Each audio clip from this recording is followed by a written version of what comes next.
If you know only one section of the book of Numbers, it might be what comes up in Numbers chapter 21, and that's the account of the bronze snake. So the Israelites were very unhappy, they were complaining, and because God didn't like their complaining, he sent real snakes, poisonous snakes, to come into the camp and bite them. And because they were poisonous, the people started dying if they were bit by a snake. And so that caused the people to realize their mistake. They repented of their sin and said, God, please save us. And that's when God told Moses to make a bronze snake and put it up on a pole.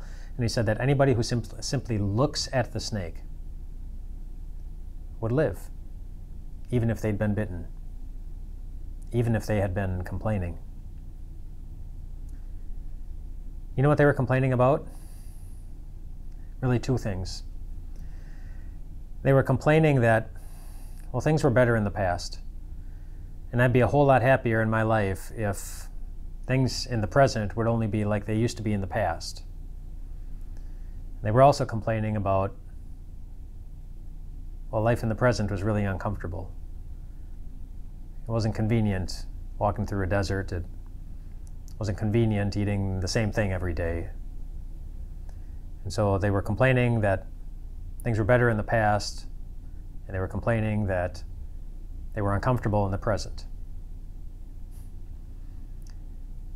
Do you know anybody who's been complaining about those things recently? That, boy, we wish things were like they were in the past. It's not wrong to do that. I mean, it's not wrong to want things to be the way they were. When you could more easily gather together with friends, when you could more easily access the places that you wanted. Maybe back in the days when you had a job, when your day-to-day wasn't so crazy. It's also not wrong to want your presence to be more comfortable because, I mean, life just sometimes hurts.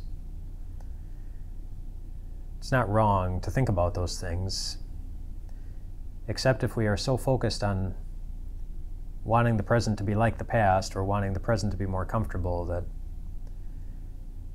it causes us to lose focus on the same thing that the Israelites did. It caused them to lose focus on God, the God who saved them from a difficult past, the God who was with them in a hard present, and the God who gave them something to look to so that they could know that they could live, just like he did for you.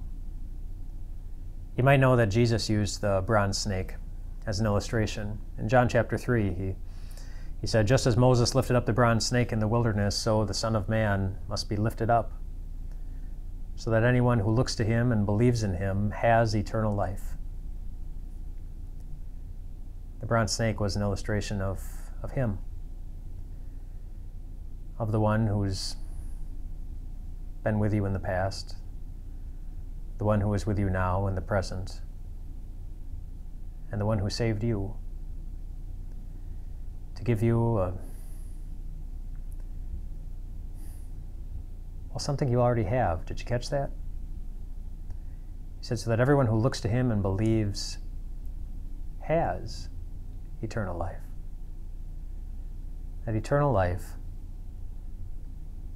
a place when your present will be perfect, a place where all of your tears will be wiped away, a place where you'll never lose anyone you love, a place where you'll never be missing anything important. You have it. It is your possession.